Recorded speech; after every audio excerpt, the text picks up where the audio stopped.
Hello बच्चों, कैसे आप लोग। उम्मीद करते हैं आप सभी अच्छे होंगे।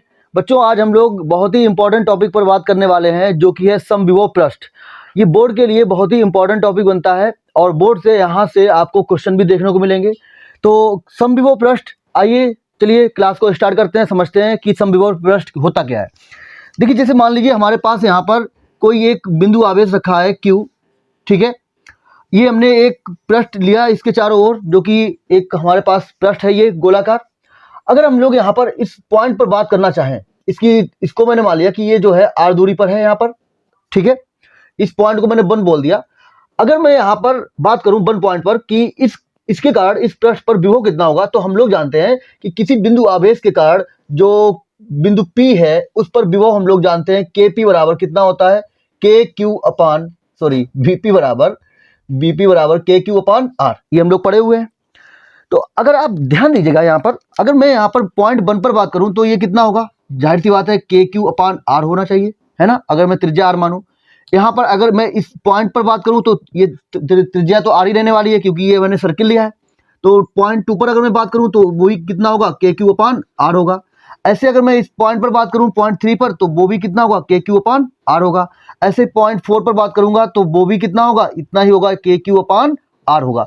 तो ये आप देख रहे हैं कि बिंदु आवेश की वजह से हमने जो उसके चारों ओर एक पृष्ठ लिया है, उस पृष्ठ पर किसी भी बिंदु पर अगर हम विभव को देख रहे हैं तो वो विभव कितना मिल रहा है, KQ अपान R मिल रहा है। तो यहां पर आपने देखा कि इस पृष्ठ के किसी भी बिंदु पर अगर हम लोग विभव की बात कर रहे हैं तो वो विभव कैसा आ रहा है, समान आ रहा है। तो समविभव पृष्ठ की अगर हम लोग डिफिनीशन दें तो क्या होगा, ऐसा पृष्ठ जिस पर प्रत्येक बिंदु पर विभव समान होता है, समविभव पृष्ठ कहलाता है। अब जैसे अगर मैं बात करूं, यहाँ पर मैंने इसके चारों ओर एक और पृष्ठ ऐसे अज्यूम कर लिया। इस पृष्ठ पर अगर बात करूं, जैसे मान लो इसकी त्रिज्या मैंने मान ली कि ये त्रिज्या जो है हमारे पास R डैश है। तो आप जरा मुझे बताओ, इस पृष्ठ पर अगर मैं यहाँ पर बात करूंगा पॉइंट 1 पर, तो वो कितना होगा, KQ अपान R डैश होगा, है ना। इस पॉइंट पर बात करूंगा तो वो भी कितना होगा, KQ अपान R डैश होगा। ऐसे में अगर यहाँ पर पॉइंट 3 पर बात करूं, पॉइंट 4 पर बात करूं, या किसी भी पॉइंट पर बात करूंगा तो वो कितना आएगा, KQ अपान R डैश आएगा। इतनी बात समझ में आ रही है। तो आपने देखा, क्या देखा, इस आवेश के चारों ओर मैंने एक और पृष्ठ लिया, जो कि आपने देखा उस पर भी विभव कैसा आ रहा है, प्रत्येक बिंदु पर कैसा आ रहा है, विभव समान आ रहा है। तो किसी आवेश के चारों ओर जो पृष्ठ होगा वो कैसा होगा, गोलीय होगा। और दूसरी ओर जो हम लोग यहाँ पर एक बात और बोल सकते हैं कि उसके चारों ओर हम कोई भी पृष्ठ लेंगे, ठीक है, कोई भी पृष्ठ लेंगे, उस पृष्ठ पर किसी भी बिंदु पर अगर हम बात करेंगे तो विभव कैसा मिलेगा, हमको समान मिलेगा। तो वो हमारा क्या कहलाएगा, समविभव पृष्ठ। लेकिन एक मोटी बात क्या समझ में आ रही है कि अगर कोई बिंदु आवेश, ठीक है, तो उस पर उसके कारण जो समविभव पृष्ठ होगा वो कैसा होगा, गोलीय होगा। और साथ ही साथ जो जितने भी हमारे पास उसके चारों ओर पृष्ठ होंगे, जितने भी आवेश के चारों ओर पृष्ठ होंगे वो सभी कैसे होंगे, संकेंद्रीय होंगे। संकेंद्रीय का मतलब समझ गए, जिनका केंद्र एक ही हो। मतलब ये अगर मैं केंद्र पर पॉइंट पर मैंने आवेश Q मान लिया है, तो ये देखो इस गोले पर भी केंद्र पर रखा, इसके लिए भी रखा हुआ, और इसके चारों ओर हम अगर एक और पृष्ठ ले लें या कोई कितने भी पृष्ठ ले लेंगे, वो सभी कैसे हो जाएंगे, संकेंद्रीय हो जाएंगे। यानी कि यहाँ पर मैंने एक बात आपको समझा दी, मोटी मोटी बात, क्या कि किसी आवेश के चारों ओर अगर बिंदु आवेश है तो उसके चारों ओर जो समविभव पृष्ठ होगा वो गोलीय होगा। और साथ ही साथ जितने भी हम लोग पृष्ठ की बात करेंगे वो सारे के सारे संकेंद्रीय पृष्ठ कहलाएंगे। इतनी बात समझ में आई। अच्छा, चलो एक बात तो समझ में आ गई कि हम किसी भी पृष्ठ पर बात करेंगे, किसी आवेश के चारों ओर अगर हम लोग किसी पृष्ठ की बात करेंगे तो वो पृष्ठ गोलीय होगा। और समविभव पृष्ठ क्या डिफिनीशन होगी कि किसी पृष्ठ, चाहे आपका पृष्ठ कैसा भी हो, उस पृष्ठ पर किसी भी बिंदु पर अगर हम लोग विभव की बात करेंगे तो वो विभव कैसा होगा, समान होगा। आइए जरा एक चीज हम लोग और समझते हैं, एक क्वेश्चन से जरिए से हम लोग इसको और अच्छी तरीके से क्लियर करते हैं कि मैं जो बात आपको बोली है वो बिल्कुल सही है या गलत, या आप उससे कितना सीखे हैं, आइए जान लेते हैं। देखिए, जैसे मान लीजिए ये हमारे पास एक पृष्ठ है, ठीक है, एक पृष्ठ है और ये यहाँ पर आवेश रखा है। तो अगर मैं इसकी दूरी r मान लूँ, यानी त्रिज्या r मान लूँ, तो पॉइंट 1 और पॉइंट 2 पर अगर मैं विभव की बात करूंगा तो आप कहोगे सर यहाँ पर जो विभव होगा b1 और यहाँ पर जो विभव होगा वो कैसा होगा, b1 बराबर b2 बराबर कितना होगा, KQ अपान r होगा। सिंपल सीधी सी बात है। अच्छा, अगर मैं आपसे कहूं कि 1 से 2 पर अगर हम लोग जाएं, 1 से 2 की ओर जाएं, तो आप बताओ कार कितना होगा। तो आप कहोगे सर कार जो होगा हम लोग जानते हैं कि एक फार्मूला हम लोग पीछे पढ़े हैं ना अभी, कितना, डेल्टा V बराबर डेल्टा V बराबर कितना, W एक्सटर्नल, ठीक है, अपान Q नॉट। मान लो यहां से 1 से 2 पर हम लोग Q नॉट आवेश को ले जा रहा है, तो Q नॉट को 1 से 2 पर ले जाने में कितना कार्य करना पड़ेगा, आइए बात करते हैं। तो डेल्टा V क्या है, डेल्टा V है 1 से 2 के बीच में विभवांतर। तो ये 1 से 2 पर हम लोग जा रहे हैं, तो जो बाहर कार्य करना पड़ेगा वो 1 से 2 के बीच में करना पड़ेगा। आओ जरा समझते हैं यहाँ पर कि कार्य कितना होगा। तो आप जरा मुझे बताओ डेल्टा V को क्या लिखूंगा मैं, B2 माइनस B1 है ना, B2 माइनस B1, और ये W एक्सटर्नल बटे Q नॉट हो जाएगा हमारे पास। सीधी सी बात है। B1 और B2 कैसे हैं, बराबर हैं। B1 और B2 बराबर हैं क्योंकि समविभव पृष्ठ है, समविभव पृष्ठ पर सभी बिंदुओं पर विभव कैसा होगा, समान होगा। तो यहाँ पर ये कितना KQ अपान R, ये भी कितना KQ अपान R, इधर कितना W एक्सटर्नल बटे Q नॉट। तो आप देखेंगे ये कट जाएगा, कितना आ जाएगा, 0 आ जाएगा, और यहाँ पर W external upon Q not वो भी कितना आएगा, वो हमारे पास कितना आ जाएगा, W एक्सटर्नल, यहाँ पर आप देखेंगे कितना आएगा, 0 आएगा। तो एक मोटी बात हम लोगों को समझ में आ गई, बहुत इंपॉर्टेंट है। मोटी बात क्या है, जरा ध्यान दीजिएगा। मोटी बात ये है कि अगर हम लोग समविभव पृष्ठ पर किन्हीं दो बिंदुओं के बीच विभव देखेंगे, विभवांतर देखेंगे, तो विभवांतर कितना होगा, 0 होगा। दो बिंदुओं के बीच विभवांतर सदैव कितना मिलेगा आपको, 0 मिलेगा। क्यों मिलेगा, क्योंकि समविभव पृष्ठ पर विभव कैसा होता है, विभव समान होता है, नियत होता है। ध्यान रखिएगा, किसी भी बिंदु पर अगर हम बात करेंगे समविभव पृष्ठ में तो विभव नियत होगा। टीचर बोलता है विभव नियत होता है, बच्चे समझ लेते हैं कि विभवांतर नियत होता है। विभवांतर कितना होता है, 0 होता है। विभव नियत तो विभवांतर कितना हो जाएगा, 0, क्योंकि हम लोग किन्हीं दो बिंदुओं के बीच के बारे में बात करते हैं, विभवांतर की बात करते हैं तो किन्हीं दो बिंदुओं के बीच की बात करते हैं। और अगर समविभव पृष्ठ में हम किन्हीं दो बिंदुओं के बीच विभवांतर देखेंगे तो वो हमें कैसा मिलेगा, 0 मिलेगा, क्योंकि वहां पर विभव समान होगा, दोनों बिंदुओं पर विभव समान होगा। इस वजह से वहां पर आप देखेंगे कि जो विभवांतर होगा वो कितना आएगा, 0। और अगर विभवांतर 0 है तो हम ये बोल सकेंगे कि अगर एक बिंदु से दूसरे बिंदु तक किसी भी आवेश को अगर हम लेके जाते हैं तो वहां पर कार्य भी हमको 0 मिलेगा। इतनी बात समझ में आई मेरे भाई। ये मोटी बात आप अपने दिमाग में, अपने जहन में रख लीजिए, ये बहुत इंपॉर्टेंट है। आपके बोर्ड एग्जाम के लिए बहुत सारे क्वेश्चन बनते हैं, और साथ ही साथ इस चीज को समझने के बाद आप आगे इससे जुड़े हुए जितने भी सवाल होंगे, क्वेश्चन होंगे, वो अच्छे से कर ले जाएंगे। और आइए बात करते हैं इस पर थोड़ा और, देखते हैं आपने कितना और सीखा।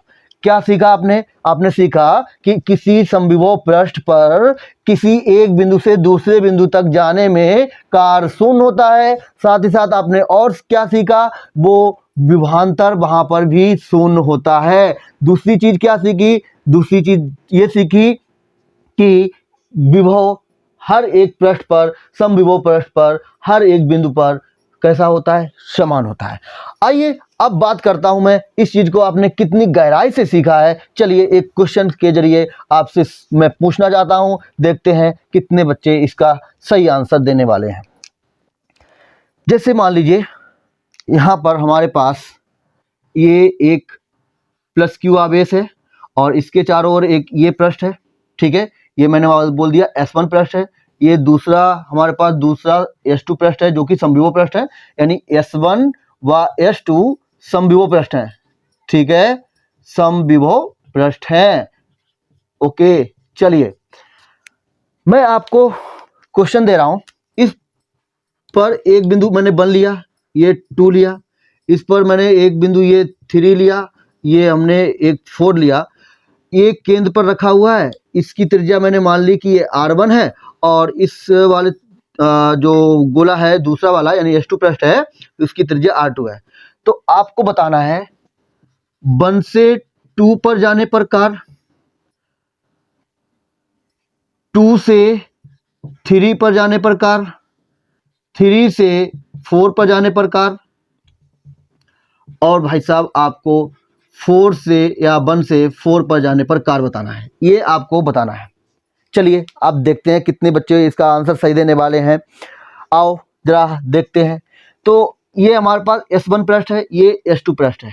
हम लोगों ने अभी बात करी थी, क्या बात करी थी कि भैया समविभव पृष्ठ पर हम अगर एक बिंदु से दूसरे बिंदु पर जाते हैं तो हमको कार्य कितना मिलता है? शून्य मिलता है। क्यों मिलता है? क्योंकि वहां पर विभवांतर शून्य होता है।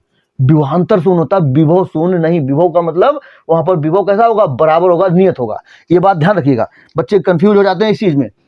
तो यहां पर बच्चा देखो, अगर मैं 1 से 2 की ओर जाऊंगा, 1 से 2 की ओर जाऊंगा तो आप देखेंगे कि यहां पर कार्य कितना मिलेगा? 1 से 2 के बीच यहां पर अगर विभवांतर के बारे में सोचेंगे तो वो कितना होगा भैया? वो हमारे पास होगा KQ/R1। यहां पर अगर 2 पर बात करेंगे KQ/R2। तो भाई साहब आप जरा मुझे बताओ, यहां पर जो विभवांतर होगा वो कितना हो जाएगा? शून्य हो जाएगा, क्योंकि जब ये B2 - B1 करेंगे तो ये कट जाएगा। B2 - B1 करोगे तो KQ/R1 माइनस KQ/R2। तो आप देखोगे, सॉरी R1 है बिंदु 2 पर, तो ये कट जाएगा, कितना आएगा? 0 आएगा। और अगर ये विभवांतर 0 तो कार्य भी 0। 2 से 3 पर देखो, 2 से 3 पर देखें तो 2 से 3 पर आप देखो, ये एक पृष्ठ से दूसरे पृष्ठ पर जा रहा है। ध्यान दीजिएगा, एक पृष्ठ से दूसरे पृष्ठ पर आवेश जा रहा है। तो यहां पर कार्य क्या शून्य होगा? नहीं, यहां पर कार्य शून्य नहीं होगा। यहां पर आपने देखा कि ये विस्थापन हमको मिल गया, इतना ये विस्थापन मिल गया ना। यहां पर ये विस्थापन देखो, ये बीच में इतना विस्थापन मिल गया, तो ये विस्थापन मिला है, तो यहां पर कार्य थोड़ी ना शून्य होगा।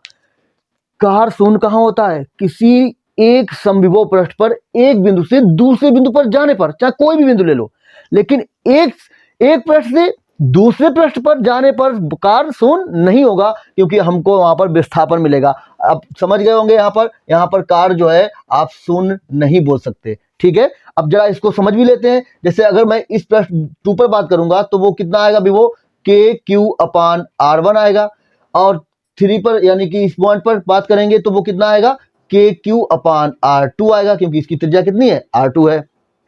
तो हम 2 से 3 पर जा रहे हैं, यानी कि यहां पर आप देखेंगे B3 - B1, तो वो कितना आने वाला है? KQ/R2 minus KQ/R1। तो ये हमको विभवांतर मिलने वाला है। तो ये क्या शून्य होगा? नहीं शून्य होगा, क्योंकि इसकी त्रिज्या बड़ी है, इसकी त्रिज्या छोटी है। तो हमें कुछ ना कुछ वहां पर वैल्यू मिलेगी, यानी शून्य के बराबर नहीं मिलेगी। बात समझ में आई? ये शून्य नहीं होगा। यहाँ पर बच्चे गलती कर देते हैं, उनको बस एक चीज समझ में आती है, अच्छा सर ने ऐसा कहा था, एक समविभव पृष्ठ पर अगर हम एक बिंदु से दूसरे बिंदु तक जाएंगे तो कार्य शून्य मिलेगा। बस इतना सुन लिया कि कार्य शून्य मिलेगा, ध्यान नहीं दिया एक पृष्ठ पर किसी एक बिंदु से दूसरे बिंदु पर जाने पर कार्य शून्य मिलेगा, लेकिन एक पृष्ठ से किसी दूसरे पृष्ठ पर, यानी एक समविभव पृष्ठ से दूसरे समविभव पृष्ठ पर जाने पर कार्य शून्य नहीं होगा। ना ना ना मुन्ना ना, ऐसा करना भी मत, नहीं तो फिर आपके मार्क्स भी शून्य ही आएंगे।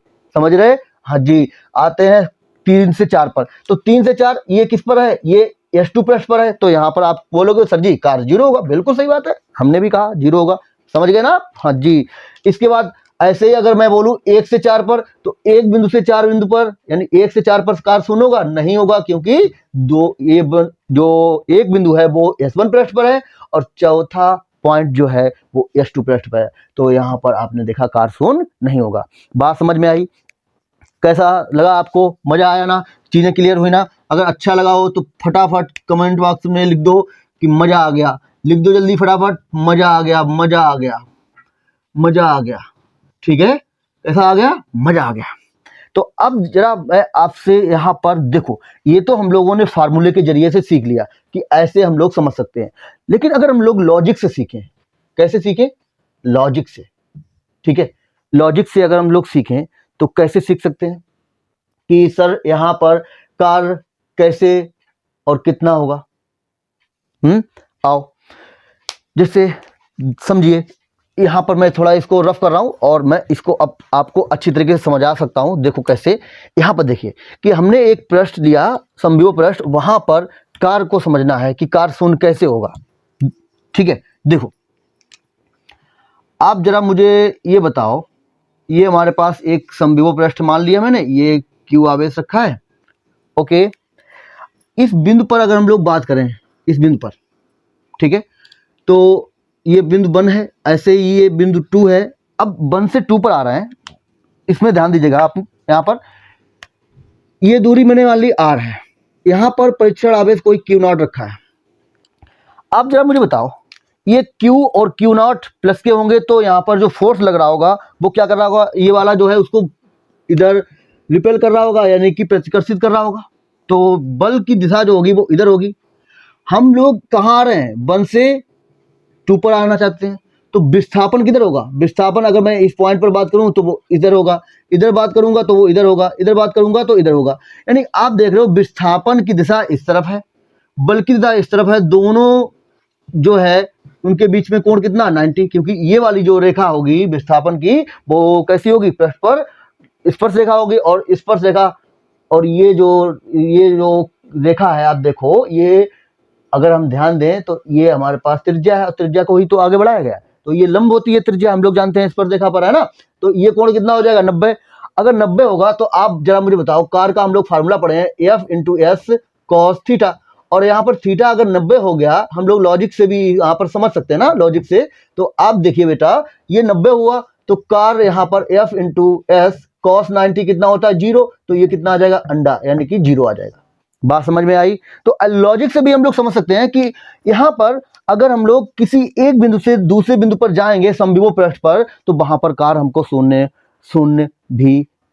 ही मिलने वाला है। बात समझ में आई, मजा आ गया ना। समविभव पृष्ठ क्या होगा, एक बार फिर से मैं रिपीट कर रहा हूं कि समविभव पृष्ठ ऐसा पृष्ठ जिस पर कोई भी बिंदु लें, किसी भी बिंदु पर बात करेंगे वहां पर विभव समान होगा।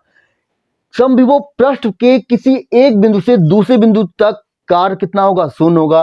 कार शून्य क्यों होगा, क्योंकि वहां पर विभवांतर शून्य होगा। बात समझ में आई, ये मोटी मोटी बात समझ में आ गई। अच्छा, आइए थोड़ा और इसके डिटेल में चलते हैं और बात करते हैं। यहां पर देखिए, मैं एक ऐसा समविभव पृष्ठ ले रहा हूं, जरा समझने का प्रयास करिए। मान लीजिए ये हमारे पास एक समविभव पृष्ठ है, ठीक है, ओके।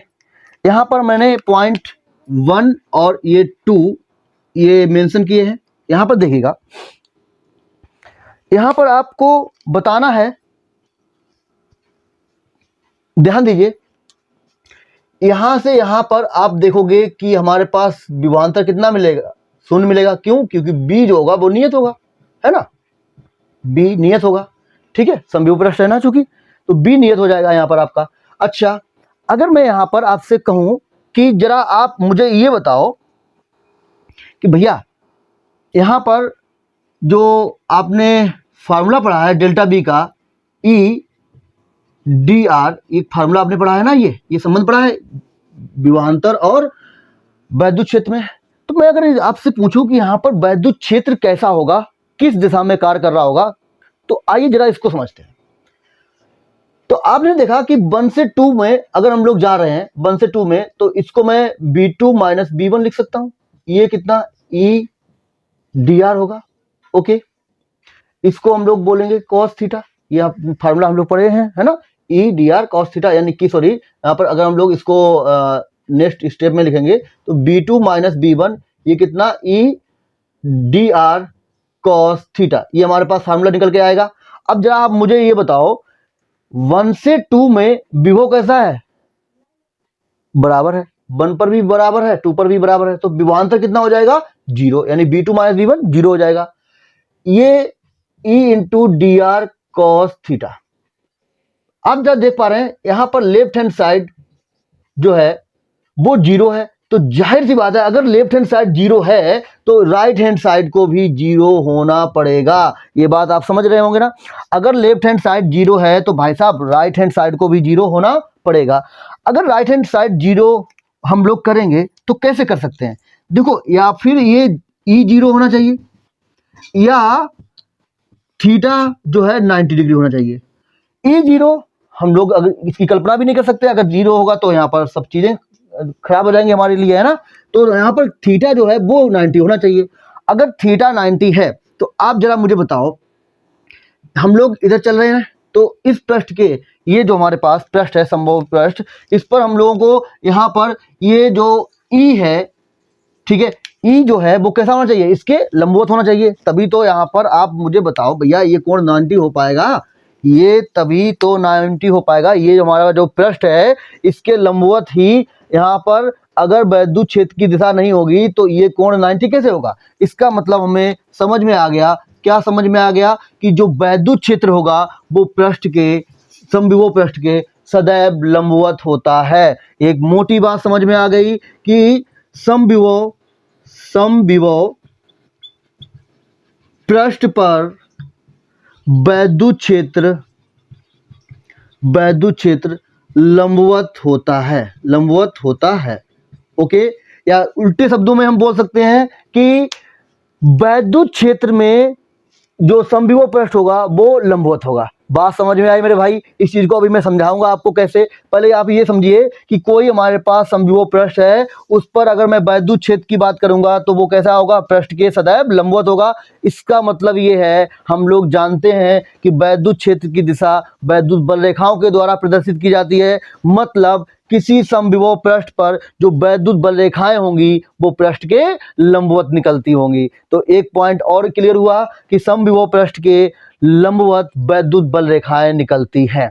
समझ में आ गई बात? यहाँ पर आपको क्लियर हुआ। मान लो ये हमारे पास कोई समविभव पृष्ठ है तो यहाँ पर जो वैद्युत बल रेखाएं होंगी वो पृष्ठ के सदैव लंबवत होंगी। बात समझ में आई मेरे भाई? क्यों? क्योंकि वैद्युत बल रेखाएं ही वैद्युत क्षेत्र की दिशा को प्रेजेंट करती हैं। वैद्युत क्षेत्र लंबवत है, इसका मतलब है वैद्युत बल रेखाएं भी पृष्ठ के लंबवत गुजर रही होंगी। आई बात समझ में? क्लियर हुआ ना? मजा आया ना? ठीक है। अच्छा, अगर मजा आया तो इस मजे को थोड़ा और मजेदार करते हैं, बात करते हैं। यहाँ पर मैंने अभी आपको बोला कि समविभव पृष्ठ पर वैद्युत क्षेत्र लंबवत होता है। इसका हम उल्टा भी बोल सकते हैं कि किसी वैद्युत क्षेत्र में जो आपका समविभव पृष्ठ है वो लंबवत होता है। आओ जरा समझते हैं कैसे। देखो, यहाँ पर मैंने यहाँ पर वैद्युत बल रेखाएं ली। ये वैद्युत क्षेत्र लिया, वैद्युत क्षेत्र की दिशा इस तरफ, मान लीजिए ऐसे हमने वैद्युत क्षेत्र ले लिया इस तरफ, ठीक है, वैद्युत क्षेत्र इस तरफ ले लिया, ठीक है, कोई दिक्कत वाली बात नहीं है ना। अगर मैं यहाँ पर इस पृष्ठ की बात करूंगा तो मैंने जाना कि भैया पृष्ठ जो है, कोई भी समविभव पृष्ठ लेंगे, कोई भी, मान लो ये हमने समविभव पृष्ठ ले लिए, यहाँ पर कितने, ये इसको S1 बोल दिया, ये S2 है, ये S3 है, ये S4 है। तो भाई साहब आप देखो, हम लोग जानते हैं कि ये जो पृष्ठ है इसके लंबवत वैद्युत क्षेत्र होता है। तो ये 90 होगा कि नहीं होगा? ये 90 होगा कि नहीं होगा? ये 90 होगा कि नहीं होगा? ये 90 होगा ना। ये एंगल कितना होगा? 90। मतलब क्या? ये वैद्युत क्षेत्र जो है पृष्ठ के लंबवत होगा। अगर वैद्युत क्षेत्र पृष्ठ के लंबवत है भाई साहब, तो पृष्ठ को भी वैद्युत क्षेत्र के लंबवत होना पड़ेगा। बात समझ में आई? यहाँ पर क्या करना है? कान पकड़ना है। कान को चाहे ऐसे पकड़ लो या ऐसे घुमा के पकड़ लो, पकड़ना कान ही है। समझ में आई बात? क्या समझ में आ गया कि जो हमारे पास वैद्युत बल रेखाएं अगर इस दिशा में है तो पृष्ठ उसके लंबवत होगा, क्योंकि वैद्युत क्षेत्र, अभी हम लोग पीछे बात कर चुके हैं, सीख चुके हैं कि वो लंबवत होता है पृष्ठ के। अगर पृष्ठ के लंबवत है तो यहाँ पर पृष्ठ भी तो लंबवत हो जाएगा ना। समझ में आ गई बात? अच्छा, मैं आपसे एक क्वेश्चन करता हूँ यहीं पर। जैसे मान लो इस पृष्ठ पर मैंने बोल दिया कि विभव 60 वोल्ट है, इस पर 70 है, इस पर 80 है, इस पर 90 है। तो ये जो हमारे पास विभव मैंने लिखा है यहाँ पर, इस चित्र में मैंने एक गलती करी है। इस गलती को आपको ढूंढकर बताना है। क्या गलती करी है? अगर आपने पीछे के लेक्चर अच्छे से समझे होंगे, जाने होंगे, परखे होंगे, चीजें क्लियर हुई होंगी, तो आप गलती को ढूंढ चुके होंगे। समझ में आई बात? कुछ गलती समझ में आ रही है? हैं? कुछ गलती समझ में आ रही है? चलिए मैं बताता हूं। हमने क्या बताया था कि वैद्युत क्षेत्र में हम वैद्युत क्षेत्र के तरफ अगर बढ़ने लगते हैं, वैद्युत क्षेत्र की तरफ बढ़ते हैं, तो वहां पर विभव घटता जाता है। बताया था, याद है, समझाया भी था अच्छी तरीके से। यहां पर आप देखो, ये पृष्ठ S1 S2 S3 S4, इस पर विभव कितना है, 60 है, इस पर 70 है, इस पर 80 है, ये 90 है। ये पृष्ठ जो है इससे दूर है, S2 उसके पास जा रहा है, S3 और पास गया, S4 और पास गया। तो यहाँ पर जो विभव है, यानी ये जो 60 वोल्ट है, ये 70 वोल्ट है, ये 80 वोल्ट है, ये 90 वोल्ट है, ये बढ़ रहा है। जबकि हम लोग जानते हैं, सीखे हैं, जाने हैं, पहचाने हैं, क्लियर किए हैं, निकाले हैं, समझ गए ना। हम लोग वैद्युत क्षेत्र की दिशा में जैसे जैसे जाते हैं, उस बिंदु पर, वैसे ही आगे बढ़ते हुए बिंदु पर हमको विभव का मान कम होता जाता है, घटता जाता है। यहाँ पर बढ़ रहा है, तो यही है गलती। समझ में आई बात की कि नहीं? यहाँ पर कैसा होगा, उल्टा होगा, यानी 90, ये 80, ये 70, ये 60 वोल्ट पर कार्य कर रहे होंगे। ये एक एग्जांपल लिया मैंने। समझ में आई बात की नहीं? यहाँ तक क्लियर हुआ ना सभी को? कोई दिक्कत वाली बात तो नहीं है ना? कोई दिक्कत वाली बात नहीं होनी चाहिए। समझ में आ गई बात? अच्छा, अब जैसे अगर मैं आपसे बात करूं कि सर आपने इस चीज के बारे में हमसे बोल दिया कि कोई आवेश है, उस आवेश के चारों ओर जो पृष्ठ होगा, समविभव पृष्ठ होगा, वो गोलाकार होगा। इस चीज को भी समझा दीजिए आप। मैंने कहा ठीक है भैया, बच्चा जरा ध्यान से देखो, ये प्लस क्यू आवेश है, तो इससे वैद्युत बल लिखा है, इसके चारों ओर हर दिशा में निकल रही होंगी भैया, है ना? कुछ इस प्रकार से हर दिशा में फैल रही होंगी, ऐसे, समझ रहे हो ना? हाँ, तो अगर मैं इस पृष्ठ पर बात करूंगा, तो यहाँ पर ये वैद्युत क्षेत्र की दिशाएं होंगी ना, इसे सब वैद्युत बल रेखा निकल रही है, तो वैद्युत क्षेत्र की दिशाएं होंगी। तो यहाँ पर हम लोगों को एक पृष्ठ बनाना है, इस पृष्ठ पर जो कि कैसा हो, इसके लंबवत हो, कोण कितना लंबवत होना चाहिए, ये 90 अंश होना चाहिए। तो ऐसे अगर आप देखोगे, हर एक के लिए जब आप निकालोगे, तो आप यहाँ पर एक गोला ही पाओगे। ठीक है, हर एक पृष्ठ आप देखोगे यहाँ पर कैसा होगा, इसके लंबवत होगा, ये कोण 90 अंश होना चाहिए। इसलिए मैंने वहां पर बोल दिया था कि कोई बिंदु आवेश है, तो उसका जो उसके चारों ओर जो समविभव पृष्ठ होता है, वो गोलाकार होता है। बात समझ में आई, गोलाकार क्यों होता है? ठीक है, समझ गए? कोई दिक्कत तो नहीं है ना किसी को? अच्छा, एक चीज और बात करते हैं यहीं पर। जैसे मैंने कहा कि भैया दो पृष्ठ हैं, दो समविभव पृष्ठ हैं। ठीक है, एक समविभव पृष्ठ कुछ इस प्रकार से ऐसा है, और दूसरा समविभव पृष्ठ हमारे पास कुछ इस प्रकार से ऐसा है। क्या ये दोनों समविभव पृष्ठ एक दूसरे को काट सकते हैं? आइए जरा इस पर विचार करते हैं। तो देखो, अगर मान लो काटेंगे, तो कोई ना कोई कटान बिंदु मिलेगा हमको। अब इस कटान बिंदु पर इस पृष्ठ के लंबवत हम लोगों को क्या लेना पड़ेगा? ये मान लो, ये हमारे पास जो पृष्ठ है, ये S1 और ये S2। मैं S1 पर बात करूंगा। S1 पर अगर आप देखेंगे, हम लोग जानते हैं, ये S1 पर हम लोगों को वैद्युत क्षेत्र की दिशा देखनी होगी। तो वैद्युत क्षेत्र समविभव पृष्ठ पर कैसा होता है? सदैव लंबवत होता है। तो लंबवत यानी कि ये कहीं दिशा होगी हमारे पास, इस पृष्ठ के लिए E1 बोल दिया मैंने। ठीक है, वैद्युत क्षेत्र की दिशा। अच्छा, अब इस पृष्ठ के लिए अगर हम लोग बात करेंगे, ये पृष्ठ हमारे पास है कुछ इस प्रकार से, ऐसे ये पृष्ठ था। ठीक है, एक पृष्ठ ऐसा है और एक पृष्ठ हमारे पास कुछ इस प्रकार से ऐसा है, ये काट रहे हैं। ठीक है, ये दोनों एक दूसरे को काट रहे हैं। अब यहां पर आप देखेंगे कि ये अभी तो मतलब ऐसे होगा, इस प्रकार से, है ना बेटा? तो यहां पर आप देखेंगे, इसके लंबवत ऊपर की ओर हमारे पास क्या होगा? वैद्युत क्षेत्र की दिशा। अब इसकी बात करेंगे, तो यहाँ पर जो कटान बिंदु होगा, इस पर किधर होगा? इसके लंबवत होगा। तो यहाँ पर जब आप लंबवत देखेंगे, यहाँ पर आप जब लंबवत देखेंगे, तो वो किस प्रकार मिलेगा हमको? कुछ इस प्रकार से, या इधर कहीं ना कहीं मिलेगा हमको, इस पृष्ठ के बाहर की ओर। लेकिन बोर्ड पे हम लोग तो ऐसे ही दिखा पाएंगे ना। अगर यहाँ पर हम देखेंगे कि E2 ये है, या E2 की दिशा ये है, तो भाई साहब आप जरा देखो, इस कटान बिंदु पर हमको दो वैद्युत बल रेखाओं की दिशा मिल गई, है ना? जो कि ऐसा पॉसिबल नहीं है। हम लोग जानते हैं, हम लोग पीछे पढ़ चुके हैं वैद्युत बल रेखाओं के कॉन्सेप्ट पर कि दो वैद्युत बल रेखाएं एक दूसरे को किसी भी बिंदु पर काटती नहीं है। अगर काटेंगी तो वहां पर दो वैद्युत बल रेखाओं की दिशा आ जाएगी, जो कि संभव नहीं है, मतलब प्रैक्टिकली संभव नहीं है। और इस चीज को हम लोगों ने वहां पर प्रूव भी किया था, सीखा था। तो क्या ऐसे आप बोल सकते हो क्या दो समविभव पृष्ठ एक दूसरे को काट सकते हैं किसी बिंदु पर? बिल्कुल भी नहीं। यानी कि यहाँ पर एक चीज और क्लियर हुई, बहुत ही इंपॉर्टेंट, क्या कि दो समविभव पृष्ठ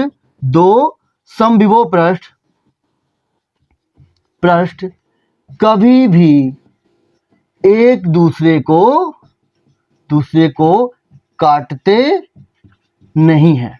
ओके, बात समझ में आई मेरे भाई? यहां तक कोई दिक्कत? समझ में आ गया ना? अच्छा, अगर ये चीज क्लियर हो गई तो आइए एक और इसके महत्वपूर्ण पॉइंट पर बात कर लेते हैं और आज के लेक्चर को हम लोग यहीं पर समाप्त करेंगे। ये जो लेक्चर आपके लिए आज हमने आपको दिया है भाई साहब, ये बोर्ड एग्जाम के लिए बहुत इंपॉर्टेंट है, अच्छे से तैयार कर लीजिएगा। लगता छोटा सा है लेकिन बहुत चीज़ें इसमें छुपी हुई हैं और ये चीज़ें ही आपको एक एक नंबर के लिए इम्पोर्टेंट बन जाती हैं, पूछी जाती हैं एग्जाम में। आप डायरेक्ट वहाँ पर क्वेश्चन को फिर कर लेंगे। ठीक है, आइए एक लास्ट पॉइंट पर इस पर और चर्चा करते हैं। वो क्या है, जैसे मान लो अभी तो हमने देखा कि एक प्लस क्यू आवेश रखा है, उसके कारण हम लोगों ने वैद्युत बल रेखा और पृष्ठ के बारे में सोचा कि समविभव पृष्ठ कैसा होगा। अगर मान लो यहाँ पर हमारे पास दो आवेश रखे हैं, एक प्लस का और एक माइनस का। अब यहाँ पर समविभव पृष्ठ के बारे में सोचेंगे, कल्पना करेंगे, विचार करेंगे कि क्या होगा, कैसा होगा। तो आओ जरा इसको देख लेते हैं हम लोग। तो बच्चा जरा ध्यान दीजिएगा, हम लोग जानते हैं कि वैद्युत बल रेखाएं प्लस में बाहर निकलती हैं, प्लस से क्या निकलती, कैसे होती हैं, बाहर की ओर निकलती हैं, अनंत तक जाती हैं, और माइनस वाले में अनंत से इसके अंदर प्रवेश करती हैं। ये बात हम लोग जानते हैं। तो बच्चा जरा ध्यान से देखो, इससे बाहर की ओर निकल रही होंगी कुछ इस प्रकार से और इसमें प्रवेश कर रही होंगी, ये हम लोग जानते हैं, इसका कॉन्सेप्ट हम लोग पढ़े हुए हैं, है ना। इस प्रकार वैद्युत बल रेखाएं इसमें प्रवेश करेंगी, इधर से निकलेंगी और इधर से प्रवेश करेंगी, कुछ इस प्रकार से, है ना। बच्चा समझ रहे हो ना आप?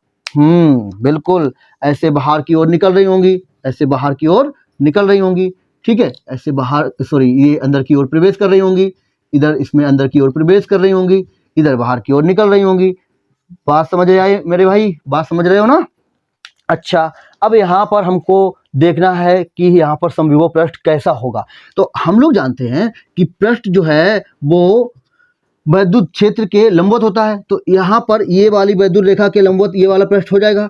अब ऐसे इस वाले के लिए हमें इनके लिए बात करनी पड़ेगी। तो हमें जैसे जैसे आवेश के हम लोग पास जाएंगे, ये पृष्ठ आप देख रहे होंगे कुछ इस प्रकार से हमको बनता हुआ दिखेगा, कुछ इस प्रकार से बनता हुआ दिखेगा। आप देखोगे यहाँ पर ये 90, ये 90, ये 90, ये 90, ये 90, ये 90, ये 90, ये 90, ये 90, 90 मतलब A90 नहीं, 90 मतलब संपूर्ण, ठीक है।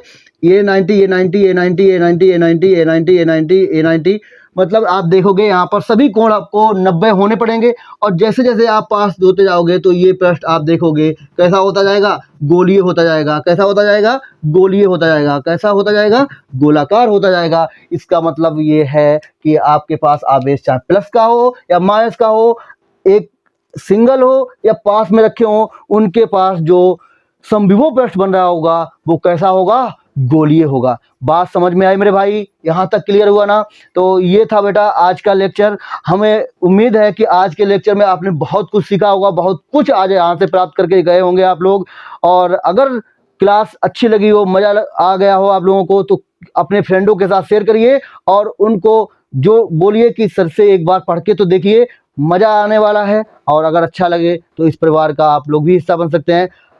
आप लोग जो है अच्छी तरीके से पढ़ाई करते रहिए, मस्त रहिए, स्वस्थ रहिए और मिलते हैं हम लोग नेक्स्ट लेक्चर में। तब तक के लिए जय हिंद, जय भारत।